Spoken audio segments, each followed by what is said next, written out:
我是肖欣妮，我是泽亮，我是6月，我是陈宁，我是郭坤耀。你们现在在收看收看的节目是你来工作，我来玩。这个节目非常的简单，2位主持人到一个旅游景点，我们来到了澳大利亚的北领地。安妞，这里就是南海岛、芬多利亚岛。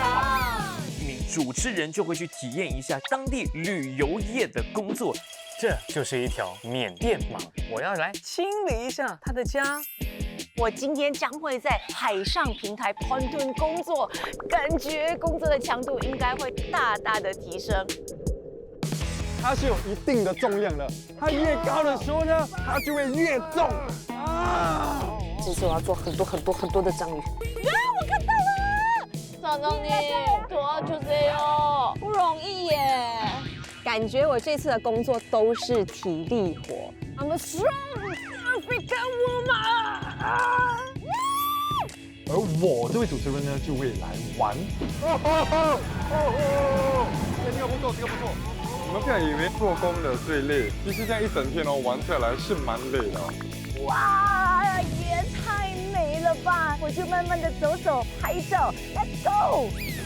我现在终于体会到了，感受着阳光温暖的照射，跟着河流流淌的速度，这就是跟着大自然的步伐前进的感觉。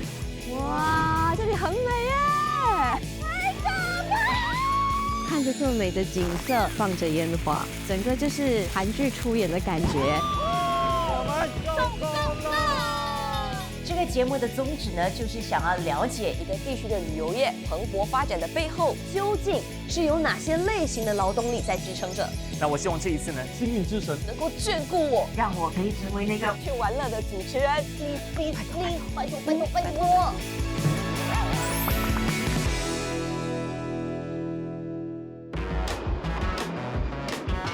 我们现在人就在樟宜机场，即将前往韩国一个鲜为人知的秘境。它鲜为人知到网络上的讯息少之又少，到底是哪里呢 ？Let's go！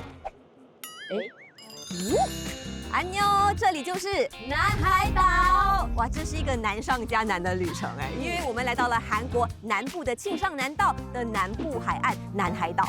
落地釜山之后呢，我们搭乘大约2个小时的车程，终于来到了这座岛屿。听说这里是当地人比较熟悉的旅游胜地，对于外国人来说可能会有点陌生。哎，可是你看这港口，还有一望无际的海岸线，以我的聪明才智，我猜这次的任务绝对是跟海有关。我闻都闻出来了，到底是谁来工作，谁来玩呢？我们从选男人开始。这么好的吗？哇，好帅！真的很帅，欧巴哎，这真的欧巴。哇，这感觉会很好玩，很有喜感，跟他在一起一定会很开心，这个旅程会很快乐。对对对，那你要选谁？我要选搞笑型的。我看不出来，你口味这么重，你口味才重吧？它很小哎，感觉。好，那就出发吧，分道扬镳，拜。哇，看这景色，看这脚踏车，哦，还有看这欧巴。哎，不好意思，你可以转过去侧脸我看一下吗？就是你，你是我的向导。没有错，我是 Jackie， 你好。我好像来到港口哎，我该不会是来工作的吧？哦，他就在那里，他就在那里。哇，他穿着衬衫哎，我觉得我应该是去玩的。Hello， 是你吗？是啊。我不相信，你可以摆出同样的姿势吗？嘿，我是 Tim， 原来就是你，恭喜你。恭喜我，我要去玩的吗？我是来玩的吧？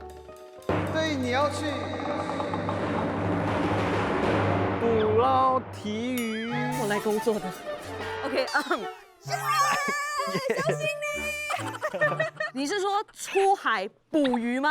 对啊，捕捞提鱼和相关的加工工作哦。还有相关的加工工作。对哦。你们所谓的提鱼是什么 ？Anchovy。Anchovy 我知道啦，新加坡我们俗称江鱼仔。话不多说了，我们去见渔夫老板吧。这位就是渔夫本人吗？对。안녕하세요。안녕하세요。想要问一下，为什么南海港最出名的是提鱼啊？因为比起东海和西海，南海的温度对于提鱼生存是最好的。好，6月，我们出发之前，我先给你介绍一下南海大桥。这座大桥呢是韩国的第一座悬索桥，它建立于1973年。它是将韩国陆地和岛屿连接起来的第一座桥。这座桥也被誉为韩国最美的桥梁。那我们从这边出发骑车，可以看遍南海岛。那南海岛的主要经济活动是什么？南海岛主要经济活动还是捕鱼。南海一般捕获最多的渔获就是提鱼。每年5月春季是捕捞提鱼的最佳季节。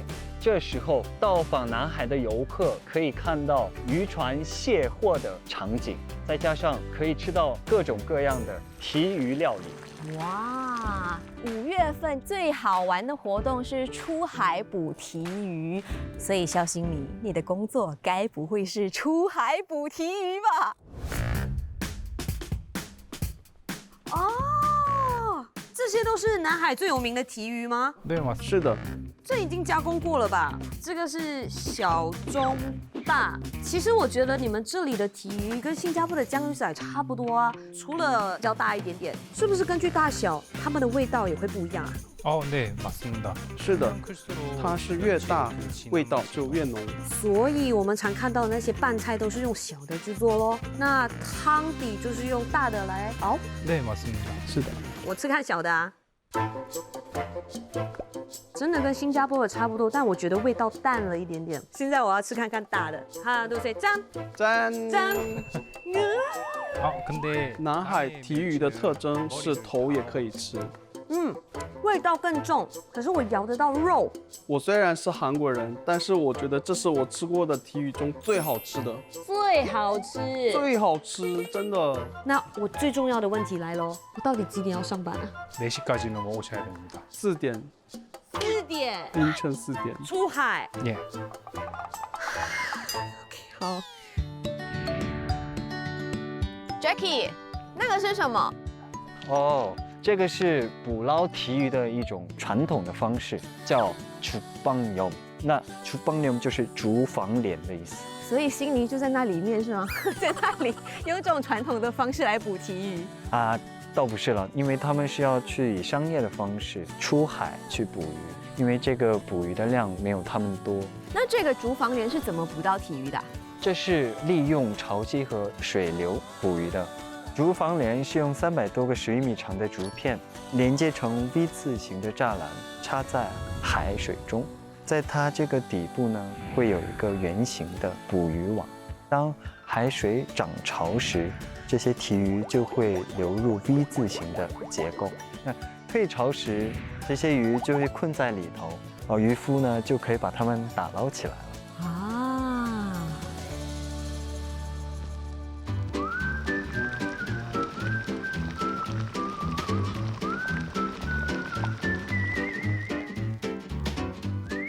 哎，这里，哇！你怎么知道我骑了20公里很饿？这是你补的吗？还没有补。那你干嘛这么累？现在是下班时间，放饭时间 ，OK？ 这是什么？这一道呢，就是 Milji Wimuchim 生拌提鱼。我们就是要把这生鱼片，然后拌饭。好特别哦。它其实很鲜，但不腥，而且它的辣度我很喜欢很开胃，对不对？对。你知道吗？只有这里捕捉到的提鱼可以这样子生吃，因为这里海域清澈，所以它捕捉出来的提鱼会非常的新鲜，非常大只，肉质会比较鲜嫩一点点。那确实，我们刚刚骑脚踏车在玩的时候呢，就看到那个海水是蛮清澈的。我没想到你也知道。这一道菜呢，就是 Milji Sambal 提鱼包饭，它是用生菜加上一点点的饭。然后加上一整条提鱼，然后包起来。它很香，你不觉得吃起来像 sardine 吗？有一点。还有这些小菜，全部都很好吃，尤其是这一道提鱼的小菜。我喜欢它的调味，感觉新马一带吃起来会比较偏咸，但这个是偏鲜。我觉得你懂我懂得欣赏你捕的鱼，可以这样子吗？提供我很多情绪价值，很棒。你去工作 ，OK， 努力工作，捕多点鱼给我吃。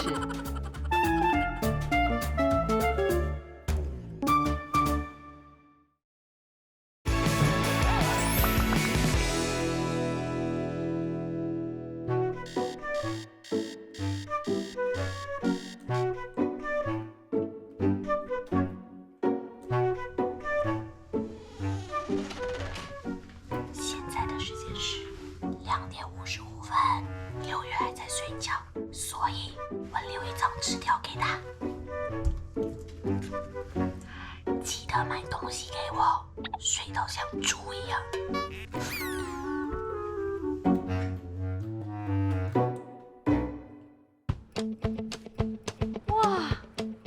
早安，早安。早安，现在这时间已经差不多要4点了，我们要赶快启程了，对不对？是，走吧。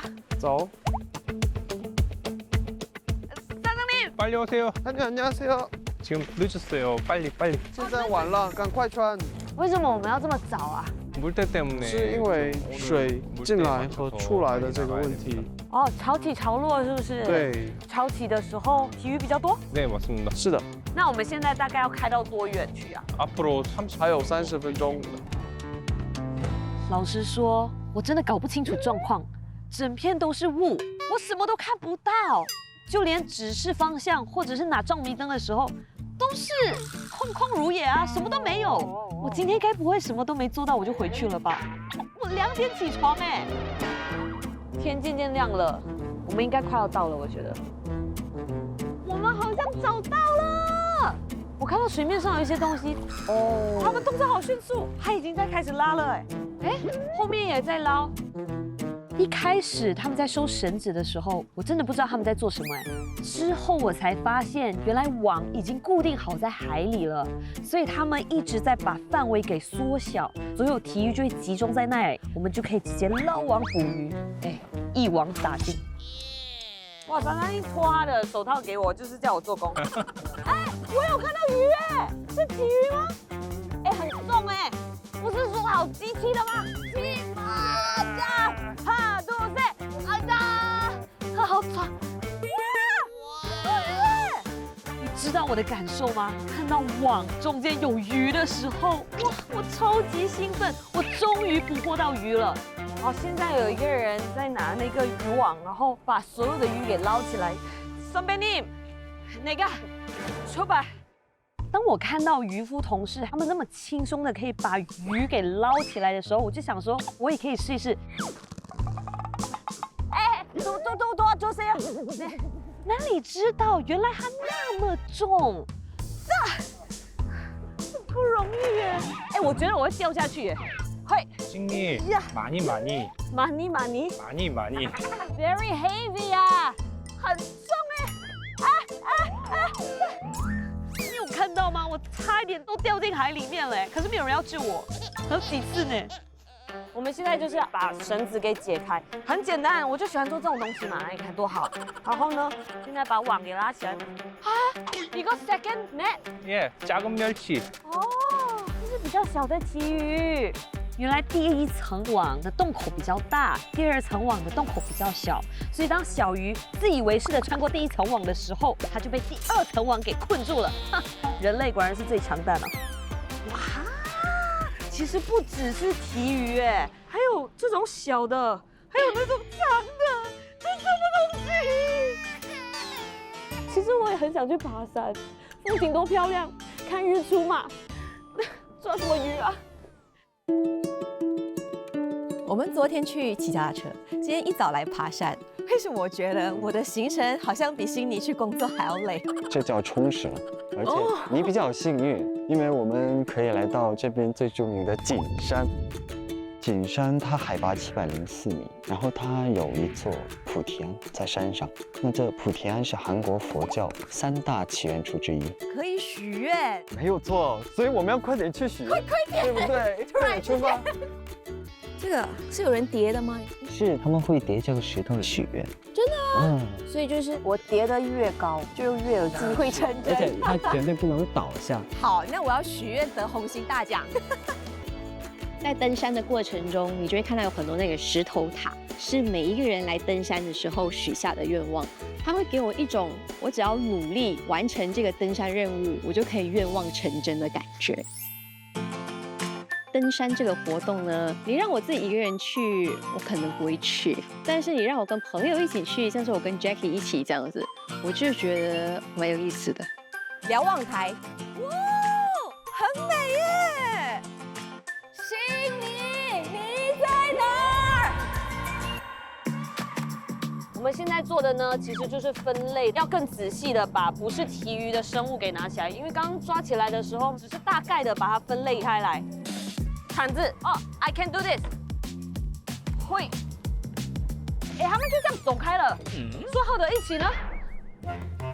我的同事他们直接把我丢在那个角落，自己完成任务。Hello， 同事 I 嘞？他们现在好像很放心让我来做了。刚刚的前辈呢？其实我不是很喜欢做这个啊。사장님，好累吗？ 도와주세요，不容易耶。 승리, 여기 오세요. 오세요. 네, 사장님. 야. 哇，活的跟死的差很多哎。我真的不是一个爱尖叫的人，但是当下我没办法压抑住我的恐惧。最后我不知道，原来我已经在颤抖了，全身都在抖哎。我讨厌的鱼。它太 slimy 了，我没办法，真的太难了。现在看到岛了。哎，你们看到吗？那个是岛哎，我们终于看到岛了。当雾散开的时候，我才看到那座岛屿。我们其实离港口并不远哎。原来沙张念捕提鱼的方式叫做竹房莲，但是是升级版，不是 V 字形，而是 T 字形，中间是一个墙网，然后提鱼没办法穿入，只能顺墙而游，最后就进入了那个陷阱。沙张念这种捕提鱼的方式，能够很大程度的保留整条鱼的完整度。做干提鱼的时候，就可以看到漂漂亮亮的提鱼了。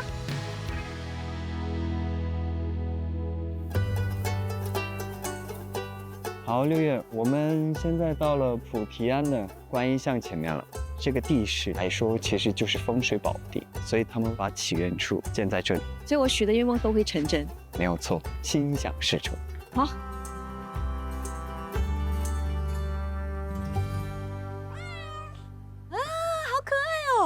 这山里还有一间小屋哎。是啊。我没有想到山顶竟然有一个童话小屋哎，他们是依山依石而建的，而且我们坐在那里悬崖边吃着泡面，看着景色，根本就是韩剧才会出现的画面吧。鸡蛋呢，放到面里面吃，它这个是熏出来的蛋，所以很香，很有口感哎。然后这个是海鲜煎饼，好香哦，它旁边还有点脆脆的。对。可能是我们饿了吧，毕竟我们没有吃早餐，然后又爬山，所以就特别好吃，特别有感觉。是吗？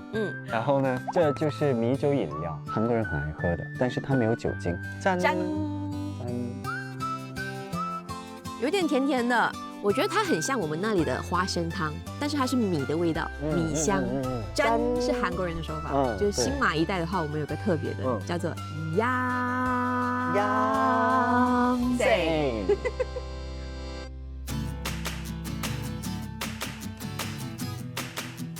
승리 수고했어요.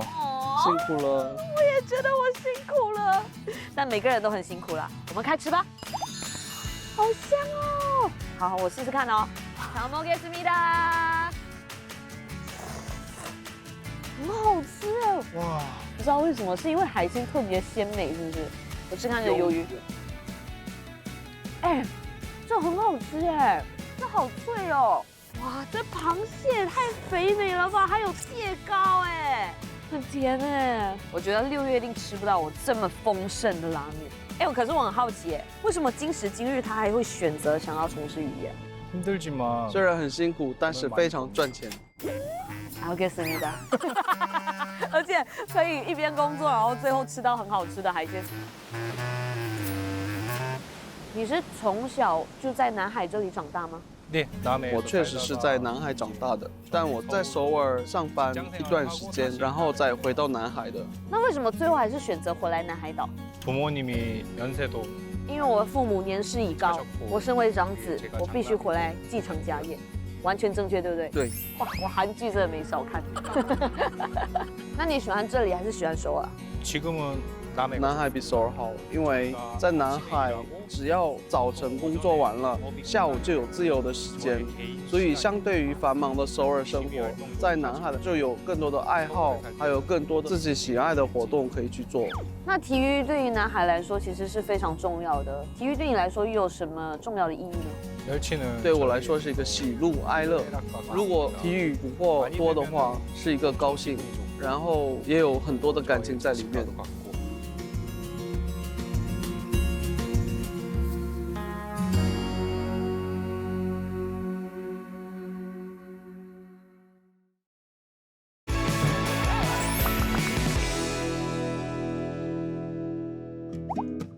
哇，这里就是南海岛的德国村，我觉得很冲突，但是又不违和。你看它橘色的屋顶，真的很有德国的风味。是。 네, 어서 오세요. 반갑습니다. 네. 어서 오세요. 这位就是我已经约好的解说员，他会给我们介绍这个德国村。我想问一下 Kim 阿姨哦，就这里的所有德国建筑为什么这么正宗？就是因为这边就是专门为从德国海归的韩侨而建造的，而且它这些材料材质都是从德国进口过来。好厉害哦！那当初为什么会去到德国啊？ 因为就在60、70年代，韩国需要一笔经济，所以将我们的劳动力派到了德国去。当时他们的工作岗位有矿工、护士。那为什么我们会建德国村呢？就是希望他们重新回到故乡，因为他们为我们牺牲了很多。 那为什么会选择南海岛来建这个德国村？德国感觉跟南海居住的地方的风情很像，所以他们才会选择这里。是不是还有一些韩侨还依然居住在这里？当然，我原本以为德国村就只是一个打卡旅游景点，那没想到去到那里 ，Kim 阿姨让我们知道了德国村其实背后有一个成立的目的，瞬间就让我觉得说，原来这里是一个非常有故事的地方，就更想要慢慢的在那里去感受他们的故事。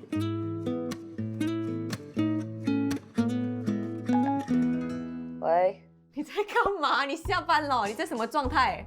我下班，我几点上班，你知道吗？好啦，慰劳一下你嘛。你早上不是有写的那个纸条给我吗？跟我讲说买点东西给你。我现在在德国村的这个小店铺里面，来你看，哇，那个最贵了，我帮你选了这个。什么东西？你看，你为什么选那个？是不是它最便宜？没有，我这原因很重要。你看啊，这个是一个南海岛的地图，然后呢，上面都是它的一些特色啊、好玩的地方。我想要告诉你这个地方我都有自己去的。我谢谢你，拜拜。我觉得如果不是在拍着，他一定会挂我电话。Jackie 辛苦了，不然我今天请你吃晚餐。你要请我吃什么？韩食我没有你懂，可是德国料理我略知一二。我们进去吃，走吧。好啊。这就是我为你点的，这2道都是德国最经典、最传统的料理。这一道香肠拼盘。 然后这个呢，一看就很厉害，有没有？这是德式烤猪脚，这道菜超难煮的。你要先腌，然后再低温慢煮，最后呢再高温烤，烤到酥脆。哇哦！听到吗？听到吗？听到了，听到了。好脆哦！它真的烤得刚刚好。有那种酒香。还可以搭一些小菜，中和那个油腻感。我喜欢。这个腌辣椒搭配上德式猪脚 ，perfect。尝一下这个香肠拼盘，一般德国香肠是用猪肉加上一些香料调制而成的。哇，很 Q 弹，而且这个肉质密度很高。香料的味道很浓郁哦，我还吃得到胡椒。这一餐还可以吧？非常满意。那我明天的行程就靠你了。好，也谢谢你。哎，快点快点，我们要赶快，为什么每次这么赶啊？时间就是金钱呐，赶快。哦，我们是来这里抖动体育啊，抖动体育是一次性大量卸网的场景。所有渔夫们一次性散开，然后过后在那边这样抖动体育，那很壮观哎。是哦。哇，它在飞耶，难怪叫 Flying Anchovy， 我现在终于明白了。他们动作的好益智哦，很有节奏感的感觉，不知道我能不能办到。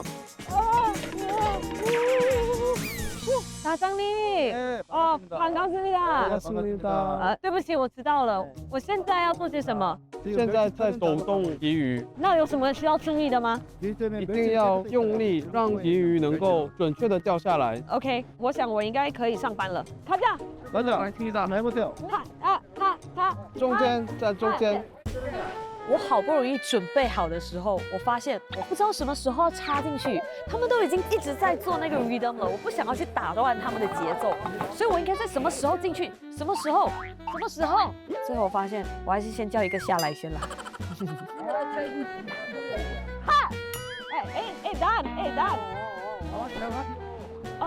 他们为了我放慢呢。一开始我还以为就是一直不断的抖动，就这样。其实你必须拉高渔网，再扯，不断的循环这个动作，你才可以成功的把那个鱼给抖出来。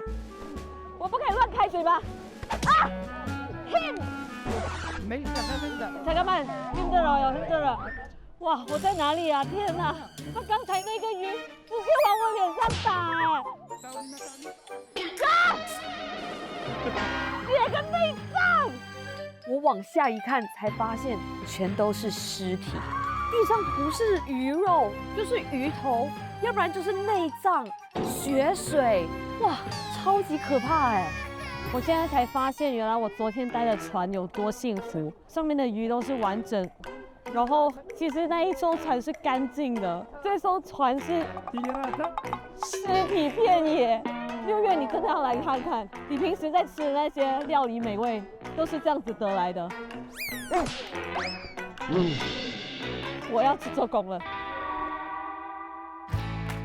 我来了南海岛这么多天，今天终于可以出海了。你看我全副武装，还有靴子。但这位朋友，你穿成这样是什么意思哈？是这样的，因为我们不像悉尼一样，我们不需要去那么辛苦的捕鱼，我们今天要海钓，很轻松了。走，出发 ，Let's go。好，我这边教你，我们这边把它松开。哦，是它的线就会往海底去。对，碰到海底它就会停了，然后呢再收一点线。啊，有吗？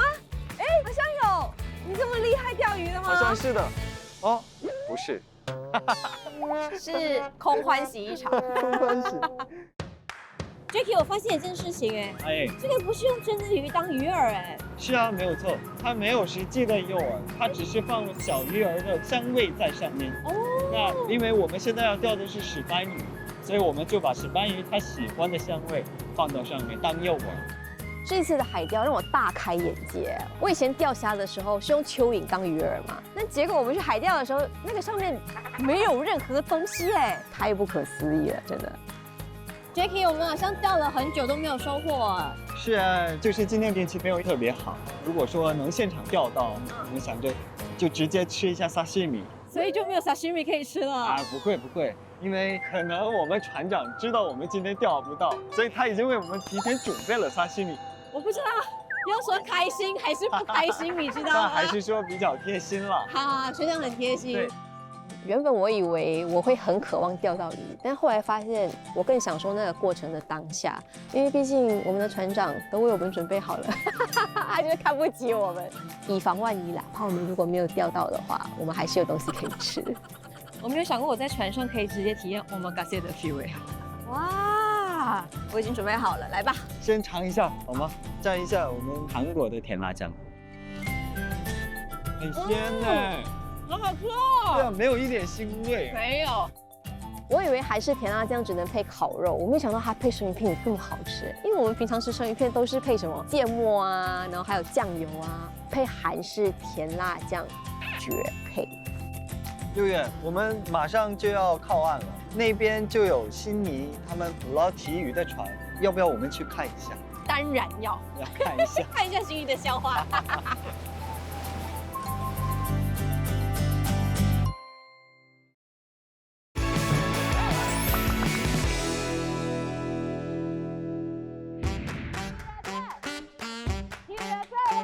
抖动体鱼做了很多次之后，我会发现它越来越上手，就这样一直做，一直拉，一直做，一直拉，而且你看到飞跃的体鱼会有满满的满足感。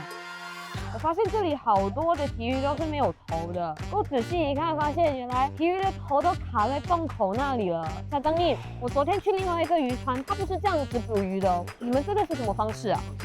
这个是流刺网的捕鱼方式，这个网就撒在水里面，然后船开，鲫鱼就夹在里面。其实鲫鱼是群居性小型鱼类，它们对于水流和空间变化非常敏感。当渔夫们收网的时候，水流速度就会增加，空间就会急剧变小，然后鲫鱼就感受到压力，它们就想要冲向一个方向，最后就被渔网给卡住了。所以渔夫们利用抖动这个动作，把所有卡住的鲫鱼给抖动出来。哎，有鱼肉进我眼睛。水不懂是鱼浆还是血，直接往我眼睛冲，然后瞬间模糊掉我的视线。其实我当下还蛮冷静的吧，我并没有喊，我只是说我需要停下我的动作，然后赶快去冲洗。幸好沙姜令很快速的用清水帮我清洗干净，不然也不知道会不会感染，蛮可怕的哎。沙姜令，我刚刚做的好不好？ 네, 잘했어요. 잘했어요? 잘했어요. 真的吗？他说你的口号喊得好。我声音很好，我可以的。黑拉在呀， 오케이. 黑拉在， 어. 黑拉在呀，黑拉在。 你看看那边就是有很多船都是在抖提鱼，我不知道悉尼在哪里哦。小心你在哪儿？有，好像在了。小心你，是不是这个？我也在。我看到了，小心你，小心你。黑拉在呀。它融入的很好哎，我完全找不到。哎，我看到。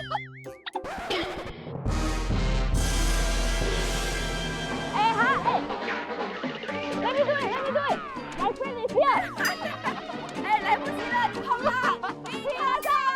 小心你都不认真工作，你都在偷懒。你看到我们来拍的时候，你才赶快跑进去里面的，以为我们没有看到。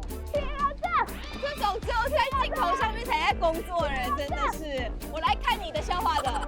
哎，当下我直接变观光景点呢，他过来观赏我的表演呢，根本就不知道这有多辛苦。问候一下。哇，我拒绝你的帮助。快点，你看我的船都害怕。哦，谢谢。真的，不好意思，你现在是在嫌弃我吗？你还要戴上手套才可以让我牵你的手下船，因为你是谁呀？你连碰我的手都不要。不是，我等一下还有很多行程要走，你知道吗？我没有吗？六月啊，我只有一个要求。干嘛？你帮我擦一下汗吧。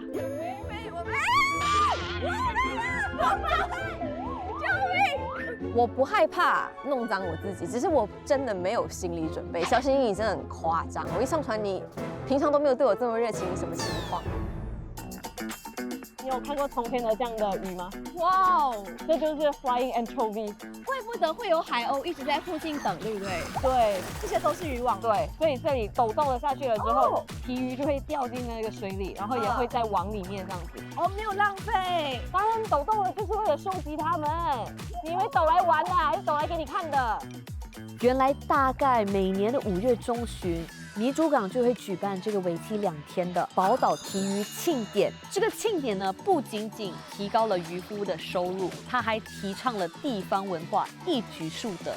好啦，我最后帮你擦一擦 ，OK？ 因为我要走了。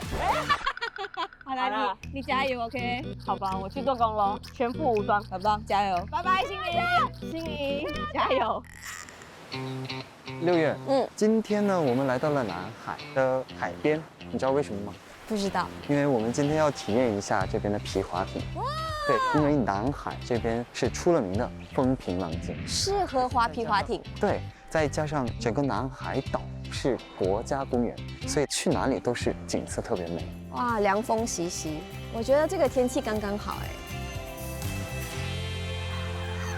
我在很认真的拍摄，他在很认真的划。哦，看到那个贝壳附着在石头上。南海岛不愧是国家公园，他们环境保护真的做得很好。我们滑到中央的时候，我就发现说，我看到下面的石头哎，而且连海草我们都看得非常清楚，就表示说它的海水真的是非常清澈。我们太靠近了，我们太靠近了，怎么办？我们触礁。没关系，没关系。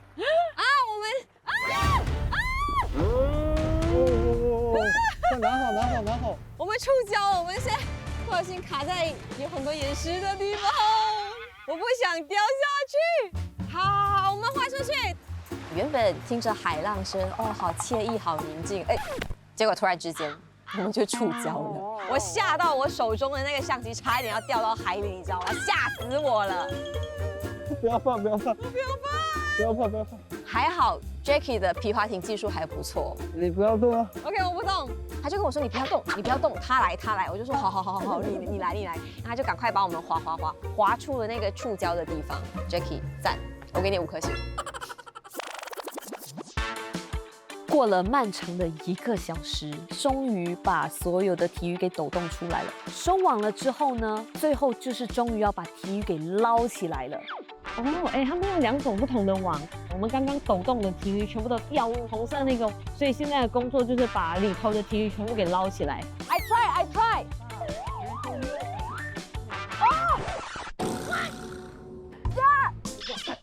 真的很重！哇哦，那个不止30公斤，好不好？骗谁呀？我觉得那个有50公斤，也就是重过我。我怎么可以把50公斤的鱼给倒出来？然后最后发现后面有个把手，我需要把它拉起来。最后他们很善良，他们居然叫那个捞的人捞小一点点，那我就可以做啦。做得很好。哇，我的天啊！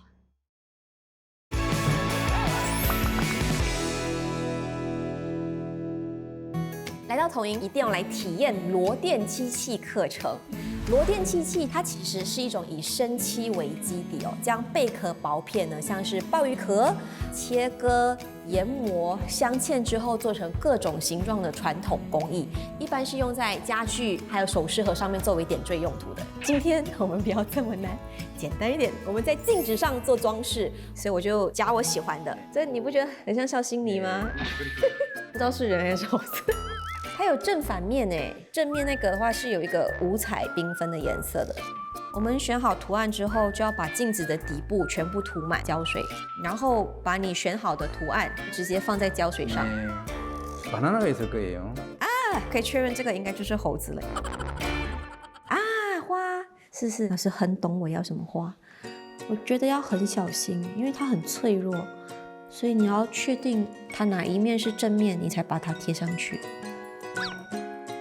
잘 붙였네. 잘했어요. 最后，我们再上一层胶水，你确保它不会掉下来。完成了。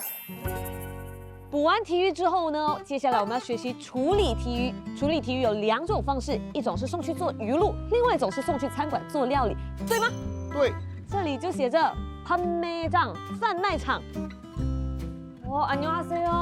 안녕하세요。 第一步要做些什么呢？我先抓这个头，用力用手这样挖出来。哦，是不是因为内脏吃起来会很苦，所以必须把内脏给去除掉？对的，料理的时候一定要把内脏拿掉才不苦，但是在烤的时候可以不拿掉内脏。 这个是사장님做的，这个是我做的，已经破碎不堪了，所以我要学习可以整体的把头给掰下来之后，再把内脏拉出来，但是还要保持它的完整度。잘했어. 잘했어? 我进步了。其实清洗的过程就是把刚才还没有弄干净的内脏给处理干净。我发现这些鱼真的要特别小心的去处理。 因为它们其实非常的脆弱，弄坏了餐厅可能就不想要用了，所以我们还是要珍惜每一条鱼。OK， 我觉得它们都很漂亮了，所以洗完体鱼之后呢，사장님就会把它们包装好来，每一包都来去称重量，质量好，顺便再2次检查。哇，原来要送去餐厅吃的体鱼需要那么多的工序。正6月，你可以好好珍惜体鱼吗？ 我们现在要去的这个海鲜市场呢，来头可不简单哦，它是拥有了400多年历史的统营中央传统市场，而且啊，它是一个结合了传统渔业还有旅游文化的综合型市场，里面有300多个摊位，大概面积是12000平方米，等于1.68个标准的足球场。 我觉得出国玩呢，你可以到当地的传统市场去走一走，因为你会看到跟新加坡吃巴沙完全不一样的场景。他们卖的这些海产都是自己家渔船捕获的哦，比如说火章鱼啊，还有那种你叫得出名字叫不出名字的渔获等等的。哎，我们可以看那个，哦，这个是什么？我们称它为比目鱼，可以直接生吃的。还有这个乌贼，这里生鱼片当中最贵的。 就是条石鲷，那我们就点一个最贵的吧。可以啊。我没有想到我在一个市场就可以吃到生鱼片，他就帮你挑一挑，他就直接用刀砍下去，瞬间你知道我有吓到一下，然后没有几分钟他就处理好了，就很新鲜的直接端给我们享用，很新鲜，一点腥味都没有。这个感觉是有运动的鱼，特别有嚼劲，因为我不是一个特别爱吃生鱼片的人。其实我也是，但是有些生鱼片吃起来真的是不一样。对。么我是这一身装扮呢？很显然的，我要来做鱼露了。第一步是什么呢，沙장님？我们做鱼露要先把提鱼用盐搅拌。我现在把它铺平了之后，我就要放3桶的盐。但是我没有想过，原来制作鱼露需要那么大量的盐巴。这是什么盐啊？这是韩国全罗道新安的盐，要均匀一点。做鱼露真的不简单呢。我个人认为6月更适合，因为他平时都有在做 gym， 就我没有。这样子吗 OK。然后拉手把，然后你把它直接推到桶里。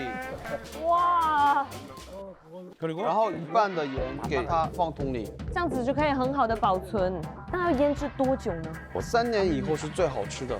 那以你的经验来讲，你觉得南海岛的提鱼鱼露有什么特别之处？别的鱼露呢，闻起来很好，但是没有甜甜的味。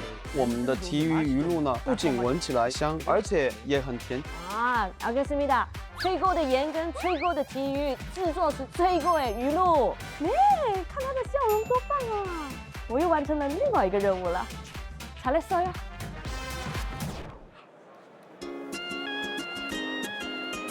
腌制品我喜欢，这些都是我们吃韩国餐的时候会配的小菜。是的，没有错，这也是我第一次看到这么多海鲜类的腌制品，大开眼界了。对，大开眼界。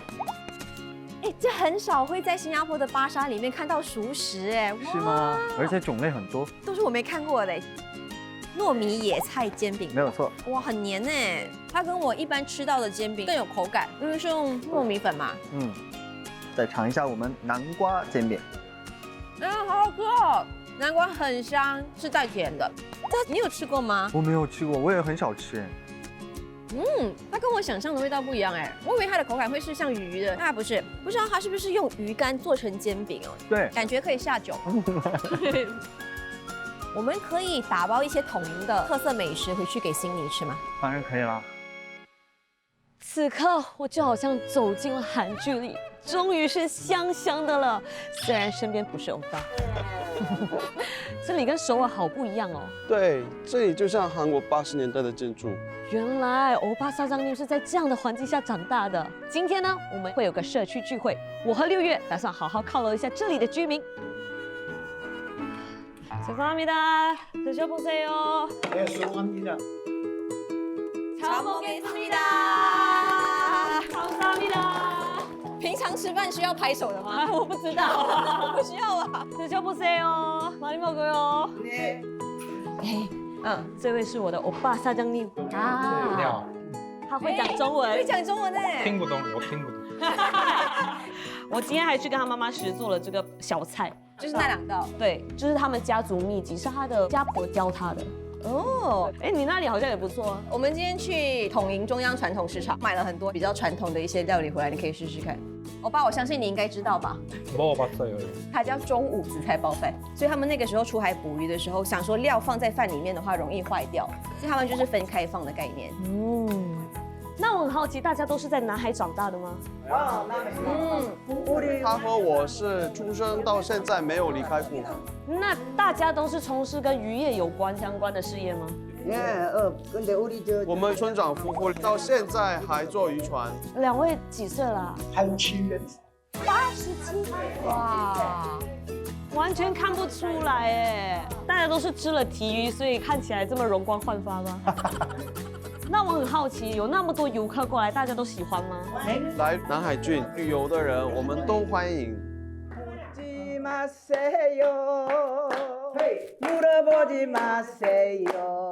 其实我来了这么久，我真的觉得他们非常的热情，也非常淳朴善良。所以非常感谢大家的款待和包容啦。因为我是去玩的嘛，我可以更加深入的了解到这一条小小的鱼是如何扮演一个推动地方经济发展的重要角色。New Team 만세！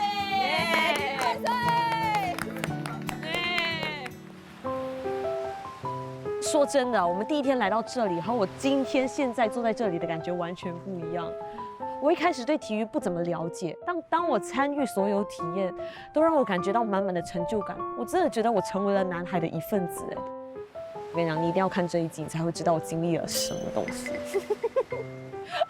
我也会觉得体育可以换取一整个地方经济的发展，就让渔夫可以有一口饭吃，让游客有地方可以去玩。我觉得带回了很多的想法、经验跟故事，我带回了很多回忆以及朋友跟同事，还有鱼腥味。谢谢你啊！我们的房间都是你的味道。来吧，看你这么辛苦，送你一个礼物。哇，亲手做的哦。真的假的？镜子？对，这个是螺钿漆器工艺。哦，你看一下，你觉得有没有寓意？这个是我在做 Flying Anchovy 吗？但后来老师说，其实是一只猴子，所以旁边有香蕉。而且你送镜子给我是为了看我脸上有没有内脏还是血，是不是？是，那天我不是帮你拿内脏下来吗？再也不会了啦。